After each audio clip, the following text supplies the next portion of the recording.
episode of Raising Tech. Today, I'm very excited to sit down with Jerry Vinci, who is a senior living marketing strategist, industry veteran, and the founder of CCR Growth.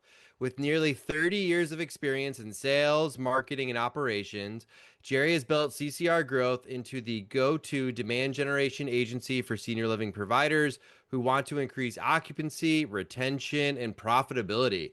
His firm specializes in creating modern, data-informed marketing systems and replace outdated methods with strategies that actually work. From digital advertising and SEO to CRM automation and lead nurturing, his clients have seen measurable results, including moving from 55% to 100% occupancy in under a year. In 2024, Jerry launched From Leads to Leases, which quickly rose to become the #1 senior living marketing and sales podcast on Apple Podcasts. So, Jerry, awesome to have you on here. It's always great to bring on someone else who does their own podcast because I feel like the bar is really high from my end, but I appreciate making some time here for us today. Yeah, no, thanks for having me, Matt. That was a great intro too. I appreciate it. Yeah. And so, Jerry, I know I said it in your intro, but you've spent obviously 30 years in senior living sales, marketing, and ops. I'm wondering, what are some of the biggest ways the industry's approach to occupancy growth has changed? And where are communities really just still stuck in the past? Yeah, I mean, I think this industry, in my opinion, I feel like this industry is a little bit more antiquated than some others and has a harder time adopting tech than some others. And you know, I you said 30 years, so I guess I can date myself here. But when I started in this industry, the competitive playbook was kind of simple. It was, show up in the yellow pages or show up on a billboard or a postcard, and then wait for the phone to ring, answer the phone, and then, give a good tour. That was essentially the formula. But that world is gone, but I think a lot of those habits have kind of, persisted, even though that's the case. And they're kind of still running the operation. What's different today is that families, they're doing most of the decision making before they ever even contact a community. One data point that I saw, I think it said something along the lines of families are already 60 to 70% through their research before they ever even make contact. They've already read reviews, they visited the website, they compared all their options. So by the time they actually fill out a form or speak with a chatbot or even pick up the phone, they've formed that impression already. So your brand is already kind of top of mind. Your community either showed up or they didn't during that research phase. So, I think that's probably one of the biggest changes that have happened. But that changes everything about how occupancy growth works too. It's not just the marketing piece. We used to be really salesperson led, right? That a community could thrive with just a great salesperson, and even if they had like a weak marketing operation. And then today, that digital presence, it's first and foremost. So that does most of the qualifying work before that salesperson ever even enters the picture. So communities who haven't built that digital infrastructure now, they're going to really see it in the next couple of years when their competitors are just outshining them in every place possible. And in terms of like where communities are still stuck, I think in my marketing and demand generation space, it's always about lead management.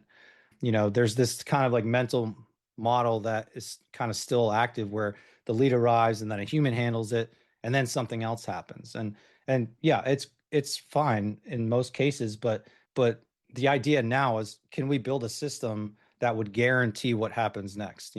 Regardless of who's at the desk, regardless of which salesperson is on, at that particular time, doesn't matter what time it is, doesn't matter how busy the team is.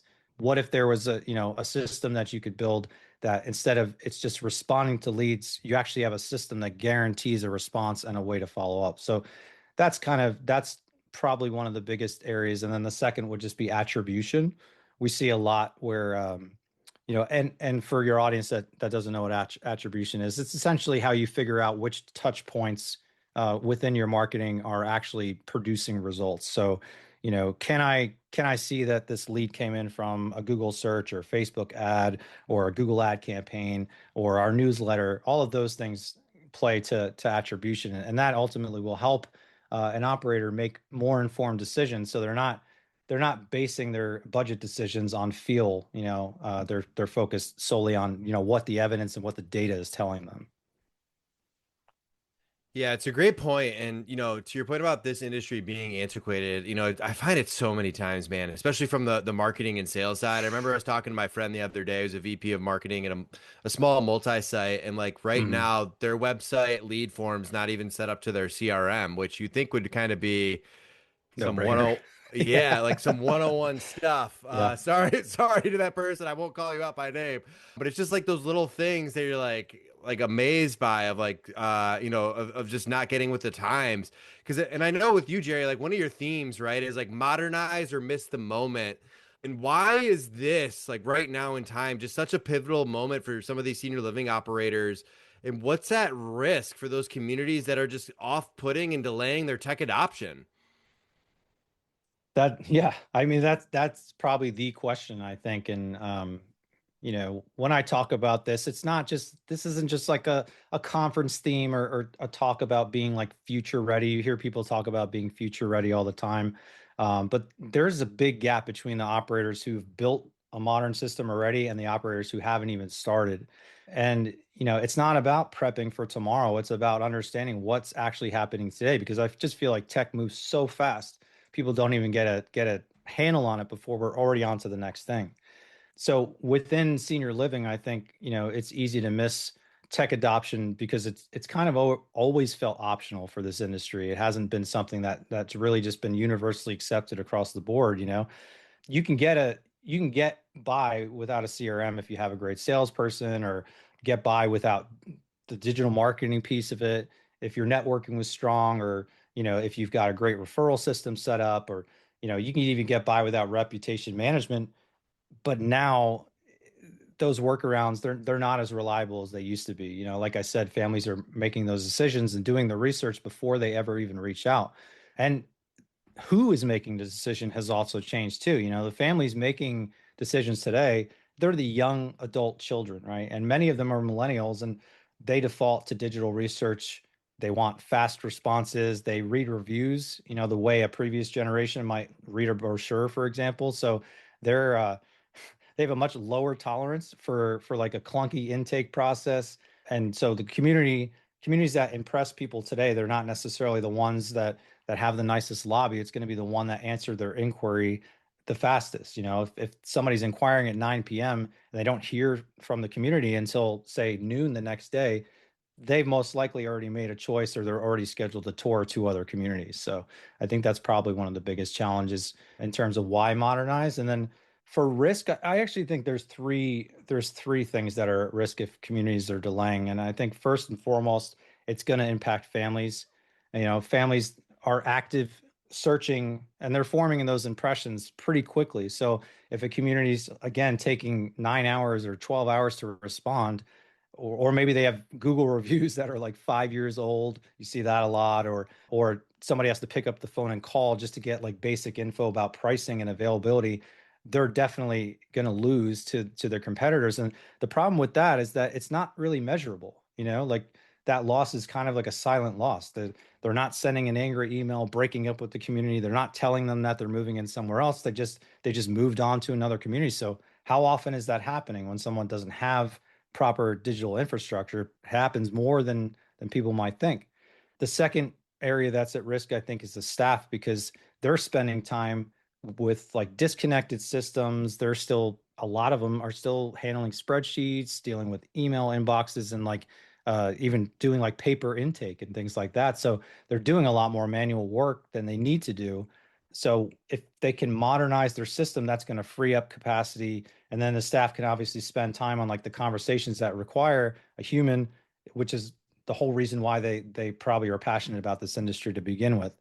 And then I think third is just from like a competitive position, right? The operators that are building it now, it's going to compound. And I know, Matt, not last time you and I spoke, we talked about atomic habits and like that 1% improvement. And I think like even with digital infrastructure, I see that, if you're able to implement it properly and add to it over time, those results are just going to compound and compound to the point where you're completely just outshining your competitors. It's like a night and day. Like your occupancy could be, you could be full and stay full, where your competitors are struggling to even hit 80%. And it could all be because of digital infrastructure. Yeah, it's funny you mentioned the millennial, and as a proud millennial myself, I'm amazed by how much I trust complete strangers' opinions on every review that I read, whether I go Yeah. somewhere or food or Amazon purchases. It's just I'm blown away by, and obviously some of those times you can fake some of that stuff, but to your point, I see too, some of these people or some of these communities have acted in this way of like, we've never had to do that before. So why do we now? I will say I have seen some like, hey, I know we're at 100% now, but we got to start building some stuff out for the resident of the future because a lot of these things are going to matter to them. And it's so true of like what that can look like. And I imagine in your 30 years, you've seen communities manage leads in notebooks and other outdated systems, maybe even Yeah. just like writing on the back of their hand. What does this kind of fragmented process actually cost operators in terms of that occupancy, response time, and really that family trust? Yeah, unfortunately, and I say unfortunately because it happens a lot, but that notebook is a true thing. I've seen that happen in a lot of communities, and it's uh it's not a problem as much as it is like a system, right? It represents a community where the pipeline lives in like one person's head. And there's going to come a day where that person leaves, and when they leave, the pipeline's going to leave with them. And I think that's probably the biggest risk. I think a lot of communities that haven't implemented some type of tech across their team is facing. There was one community in particular. There was a sales director who had like a spiral notebook with a yellow highlighter, and she'd been managing their entire inquiry pipeline that way for like 7 years.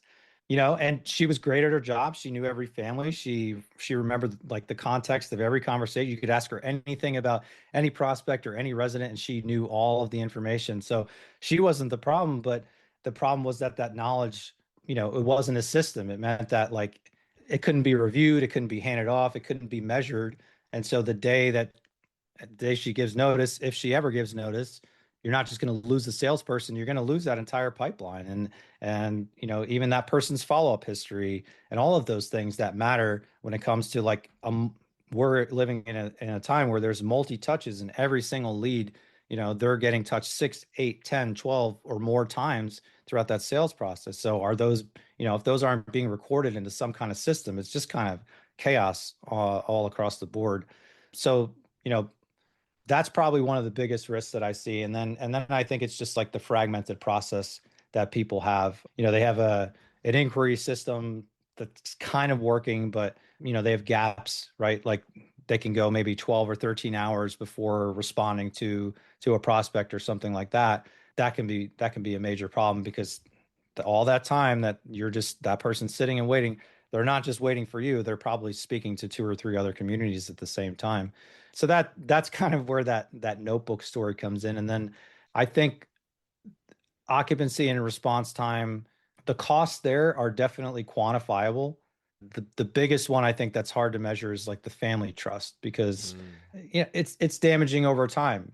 When that family's looking for an answer right away and they don't hear until the next day, they're not just choosing another community, they're actually forming an opinion about the community that they want to work with. So, you know, they're not gonna even consider a community where if they can't get into knowledge, and this goes back to like brand visibility and like every single touch point someone has with your community, whether it's with front of house, with sales director, with the an activities coordinator doing a tour, all of those things, those are all touch points that are going to represent your brand. So if people don't feel good about that right from out of the gate, they're not going to go with that option, because what happens when there's a care issue, or there's a safety issue with their mom or dad? I mean, they need to feel 100% resolute with that choice before that ever happens.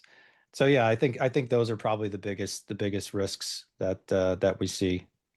Yeah, it makes sense. I wonder where that notebook is today. I feel like we need to I like can't put even that into a imagine. museum or something. But to your point too, right? All that tribal knowledge is with somebody in that one piece of document, and it's hard to digest and kind of analyze and all that fun stuff with it. And it begs the question. So like when a community does start modernizing, which tools tend to make the biggest immediate difference? CRM, automated follow-up, digital intake, family portals, something else? I'm curious on why. Yeah, I mean, I think the first thing most people probably jump to is a CRM. just because it sounds like it's kind of like an all-encompassing solution. But for me, it's really, if you have to start with one thing, it would probably be response automation. And even like a family portal, I think is probably, an afterthought. You've got a lot of foundational systems that have to be built in order for these other systems to be successful. Within this space, I think a lot of operators, they look at tech and they're like, okay, we're woefully behind. We need to implement these 5 or 6 things, and we're going to do it all at once. It just becomes total chaos rather than it being more of a methodical plan to knock out one by one. You know, you need a system, and I say the response automation first and foremost, just because that way you have a system that guarantees that no inquiry disappears ever. It's not it, it doesn't go into silence, regardless of when it arrives or who's manning that desk. If you consistently implement that, I've seen census movement and significant census movement even within 90 days just by doing that one thing. But I think I don't just want to give like a it depends answer, like it depends on the community or it depends on who's running it. What's actually useful when answering that question, I think, is probably the tools that produce the fastest measurable occupancy impact. You gotta do those in order. So, Mm. if low hanging fruit's another way to look at that. So I mean the inquiry response automation, do that first. Second, I would look for like a properly configured CRM. And a lot of operators, small operators, will push back on the CRM piece because they're like, we're small team. We don't necessarily need a CRM, but a CRM does not have to be complex. It just has to be a place where you can measure and track every interaction, every activity that's happening around those leads to make sure that nothing is falling through the cracks. I would say the third thing would just be like the digital intake workflow. So like when somebody's moving into a community or about to move in and we have questionnaires and all these other things, is that a smooth process? Is it clunky? Like how can we improve that? And then I think after that, then it's like looking at like a family portal or some other way to keep people engaged. But that's like way down the track. That's like if you were doing like a 12-month plan, I'd say that's probably like month 12 that you would worry about that. So Jerry, you mentioned a lot of really good things there, and I'm wondering for those that, this might be new terms to them, whether like, we're thinking about CRM, which I'd be surprised if someone hasn't heard about CRM today, but or some of this like automation follow-up, like what does that actually look like in the weeds? And like what are some of the best practices when it comes around those? Yeah, I mean, again, like order of operations is going to be everything. And I always say, like, fix the top of the funnel first. That's the first place you have to look, and that's why we talk about the inquiry automation piece of it first and foremost. So inquiry response, all that is, it's just a layer that essentially, as soon as somebody reaches out, as soon as an inquiry arrives, whether it's a web form, a chat, a missed call, anything, regardless of the hour, an immediate acknowledgement is sent to that prospect, and then there's the expectation in that response that a human being is going to follow up, as soon as humanly possible, essentially. Yeah, and then it's not the purpose of that isn't to close the sale. Obviously, we all know that senior living is a long sales process. No one's expecting one automation to solve that problem, but that just keeps the family in the conversation long enough for the human to show up and do what they need to do. So I think that's probably why that piece is most important and comes first. In terms of a CRM, the word there I think is a properly configured CRM, because you see there's a lot of CRMs out there where you were just talking about one where there was a web form that was filled out and wasn't even connected to the CRM. So that's a perfect example of where does that go? Whose email address does that go to? Is anyone else seeing it, or is just one person's inbox, handling all of that? And if that person decides to call in sick for the day, nothing happens with those leads. Yeah, so when a CRM's done right, then like every inquiry is tracked, every touch point gets logged. There's a follow-up cadence that can be automated in there, and then a sales director can see like in 30 seconds exactly where every prospect is in the pipeline versus having to have like staff meetings and things like that. So it's just such a time saver. So those would probably be the two biggest pieces. If you can get those two pieces dialed in that order, I think you're well on your way to implementing tech that's actually going to be useful and helpful to the community as a whole, but also, to the operator as in terms of increasing occupancy or maintaining occupancy. Yeah, absolutely. And as someone who's helped build, I think 4 or 5 CRMs from scratch from different platforms, not for provider specific, but just for my own Yeah. sales orgs, there's definitely a very simple way you can go about it. There's way more complex ways. And I think sometimes people get scared about the more complex ways, but just having it all in there, not Excel sheets, not the notebooks that we're talking about, is definitely good. And yeah, I find it's funny when I reach out to companies and I don't get an automated, whether it's SMS or like email that comes in directly, like I'm kind of surprised myself being that tech forward millennial that I am. I Good. there's two questions too. I think if somebody asked this about their operation. So first would be, does this help more families get from first contact to assigned move-in? If the tech is doing that, then it's worth implementing. If it doesn't, then let's look at the system, or let's look at the order of operations to figure out how to make that happen. And then second would be, does it improve something that happens after the move-in?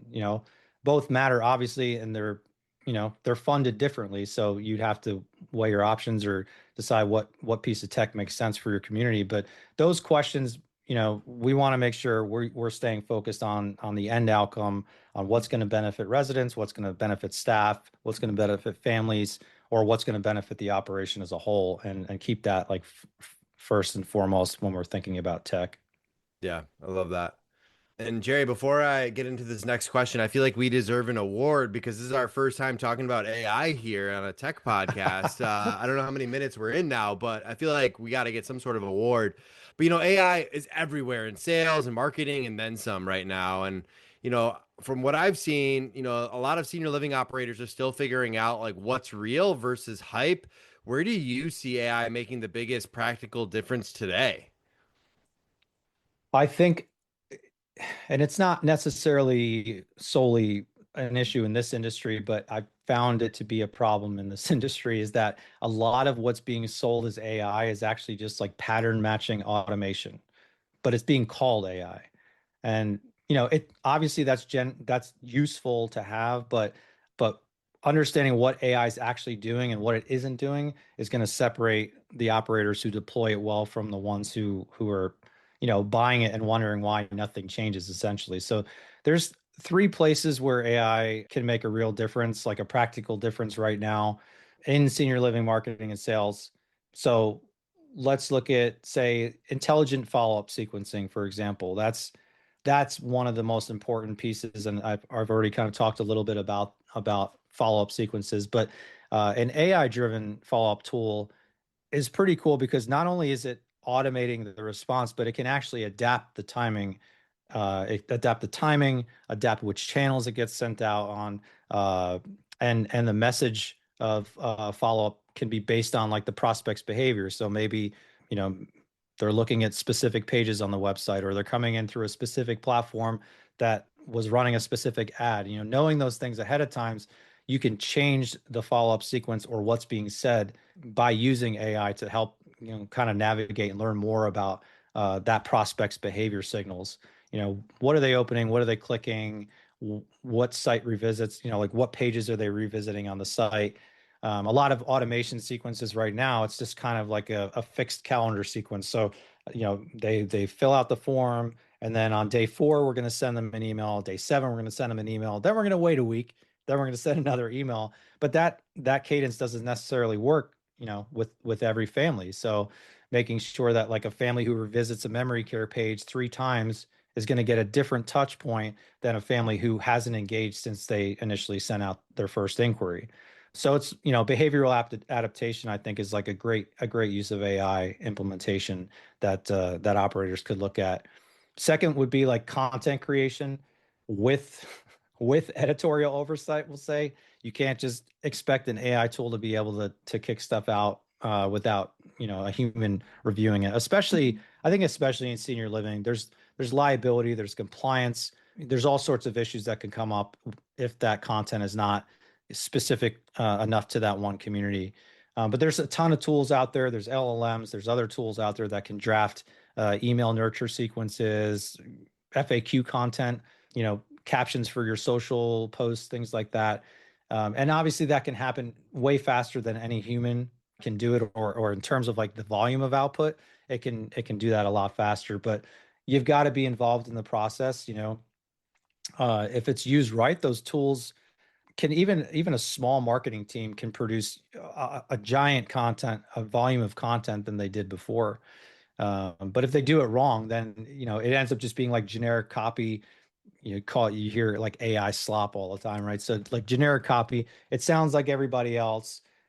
It may not even sound like someone who's ever even walked or stepped foot into a senior living community wrote it. So you want to be really mindful about which platforms you're using and then like what editorial oversight you have. And then another place that AI is kind of like reshaping the game, I think, is how we search. Nowadays, when you do a search in Google, for example, you see the AI overviews at the top of the page. And Google did that, of course, because they want to compete with all the LLMs, the ChatGPTs, Perplexities, and Claudes out there, because nowadays people are going into those systems or platforms and asking questions and getting straight answers rather than getting a list of blue links that they can click.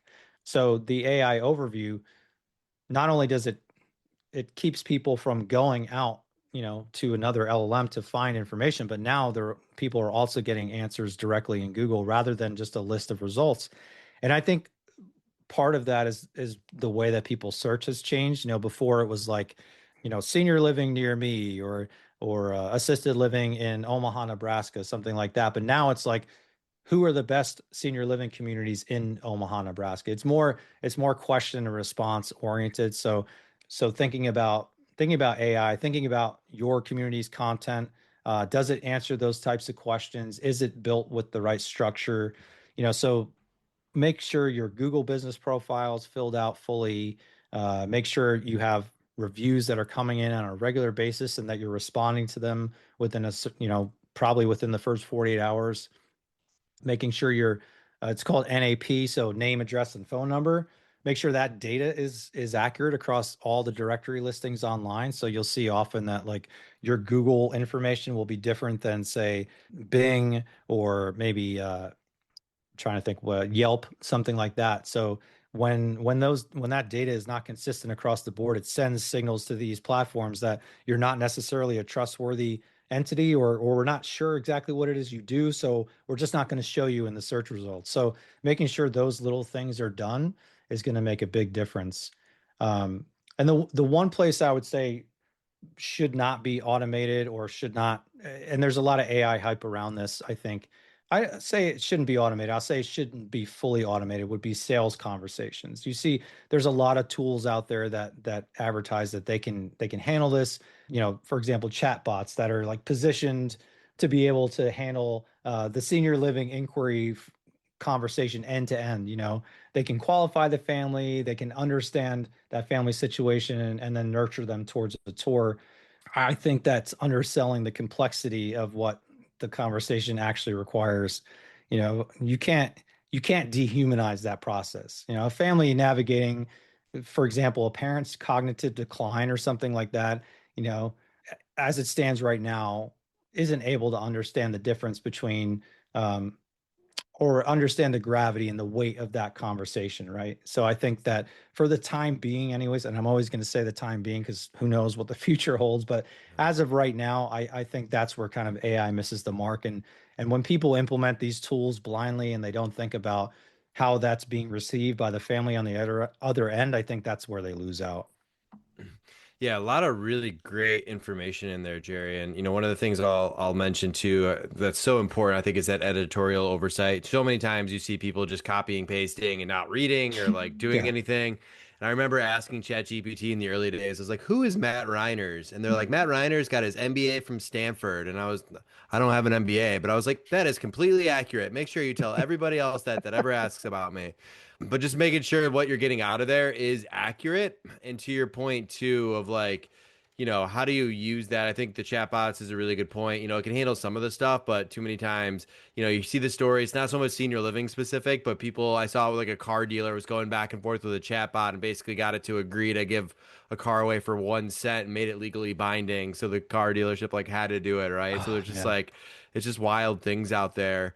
And I know you touched on this, but I want to ask it in a different way because I think a lot of the times what I see as a hesitation to use AI or automation from a lot of leaders is this idea of making it less personal. And I'm wondering, like, how do you guide or help communities to use these cool tools in a way that like continues to strengthen that relationship and really instead of like in place replacing that human touch that I think everybody in this industry is very scared of. Good. Yeah. I mean, couldn't agree more. I see that and get pushback on this a lot. I don't think the risk is the automation itself and the automation making it feel less personal. The risk is that it's getting deployed by people who don't understand what it's for, and they end up replacing human moments that were never supposed to touch with automations. And I think that's probably the biggest challenge that I see. So the frame that I've found useful with operators who have that concern is thinking about senior living sales journey as having like two very different categories of moments. There's operational moments and then there's relational moments. So an operational moment are obviously things like logistics, sending someone a receipt that you received their inquiry, confirming an appointment, reminding them about a tour, following up on a scheduling situation, or collecting documents, things like that. Those are moments where like speed and reliability matter, and absolutely a system can do that. There's no reason in most cases for a human to have to be responsible for implementing that or sending out that communication. That could easily be automated. And the system typically will do that better because it's faster. It does it at any hour of the day, and it's going to do it without variability that tends to happen when a human handles it. And then you got relational moments, and those are obviously different. That's like the first real phone call that a family has with a salesperson, or the in-person tour, or the follow-up call after like a difficult care conversation. That's the kind of stuff that where human is the point, right? So automation that tries to replace those moments, it's going to break something that can't be easily repaired, or is just going to lose trust with the family. So it's actually going to do the opposite of that. So like the areas I would say, protect these areas at all costs would probably be like that first phone call that the community has with the family. Make sure that in the tour and the in-person community experience is always human led. Any conversation about clinical needs or care level, I think that's too complex and delicate of a conversation, nuanced conversation for AI or for automations to even touch that right now. And same with like a difficult family conversation about like maybe transitioning from home into a community, or talking about finances or health concerns. And then obviously the close, you can't automate the close process. That's got to be something that a senior salesperson is going to handle. Um, Yeah.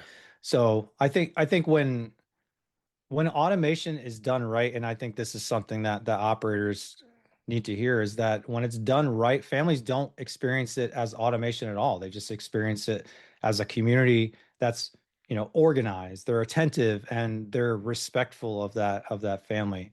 So I think, automation shouldn't replace the human. It should just hold the moment, so to say, hold the moment until the human could show up fully prepared to correspond with that family. Um, Yeah. yeah, Yeah, no, I love that take. And one of the things I always tell people, like using AI or some of the automation or whatever technology, is like, how do you automate the mundane to elevate the meaningful? And to each person, love right? that. The mundane means something else to each person. The meaningful means something else. And when you can kind of cut out some of that monotonous BS that we all have to deal with to focus on more of those relationships, that one-on-one time, to be more human, like that's where I see the biggest opportunity for technology today. Absolutely. And then my last question here for you, Jerry, for the operators that are listening who know they need to improve but probably feel overwhelmed, what does a realistic roadmap look like for integration technology and AI in a way that helps them generate leads, close faster, and overall improve the resident and family experience? Great question. I have a 12-month rough outline of what tech implementation would look like for a community that's kind of looking to get started at modernizing their operations. You know, I think that feeling of overwhelm is definitely something that I don't want to discount at all.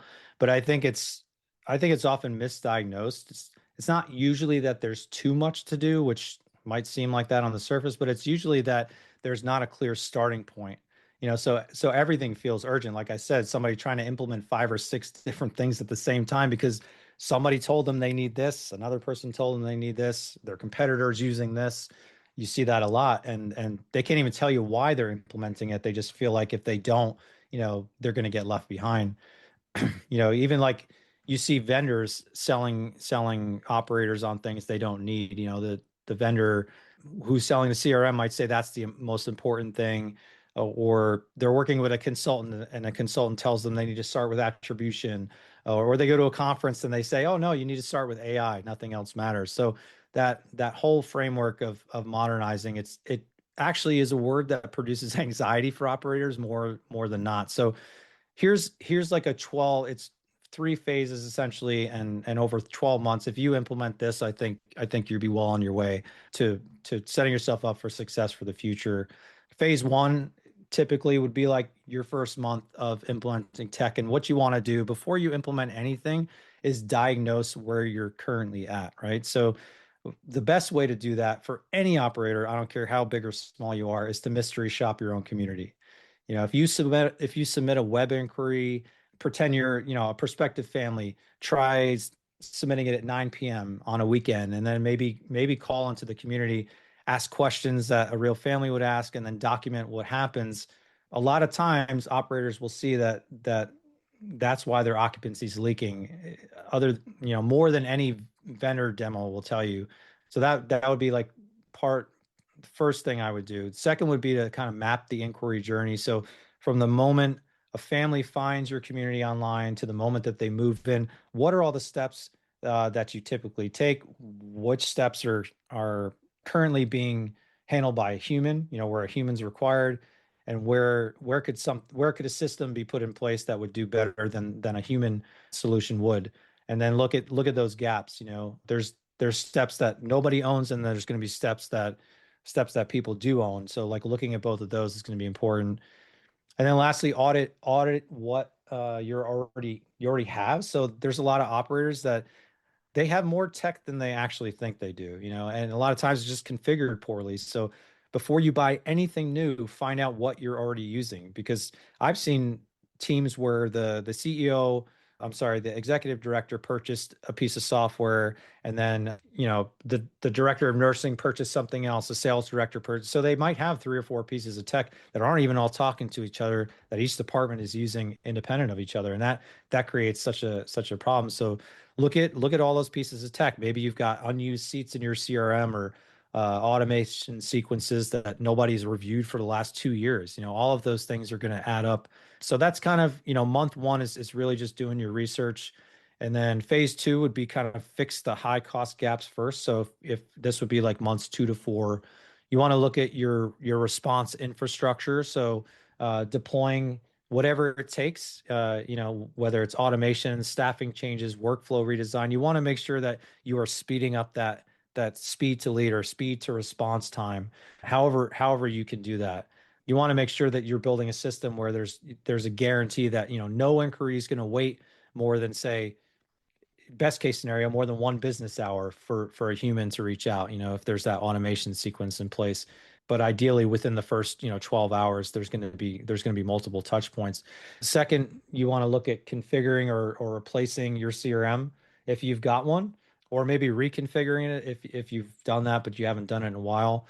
Looking at all those pieces, the family, the decisions, the follow-up cadences, the pipeline visibility, making sure that the steps in the CRM match your sales process steps, so you can easily move people from, say, like inquiry to pre-tour to tour to deposit to move in, making sure that all those pieces are in place so that you can make those easy decisions. And then the last phase would be just building the attribution layer and then growing. So basically months 4 to 12, you're really just kind of hitting where the rubber meets the road. So connecting lead sources to move-ins would probably be step one, which is like implementing tracking, right? That's going to answer those questions. Where did this move come from? What did it cost us? And it doesn't have to be sophisticated to be consistent. Just those basic metrics will tell you a lot about how your community is performing. And then the last thing I would do would be to expand into like AI assisted tools. So now that you have a foundation, you've got, that response infrastructure. So you're handling inquiries quickly. You've got a CRM that's set up successfully. You've properly attributed all your channels, so you know where your leads are coming from and which ones are converting. Now you can kind of look at how AI can kind of take that to the next level. And all that's going to do is extend capacity without adding complexity or maybe having to add more team members to do it. So look at, like I said earlier, the AI follow-up sequencing, which can customize the follow-ups with prospects, maybe content, creating content or even lead scoring. Those can all be AI driven. And then the last thing, I think, once you have all those pieces in place, is to make sure you own your pipeline. We see a lot in this industry, and it is a big challenge. And I don't know if it's part of like a challenge with modernizing operations, but we see a lot of operators with an over reliance on aggregators, third-party aggregators, like a Place for Mom or Caring.com.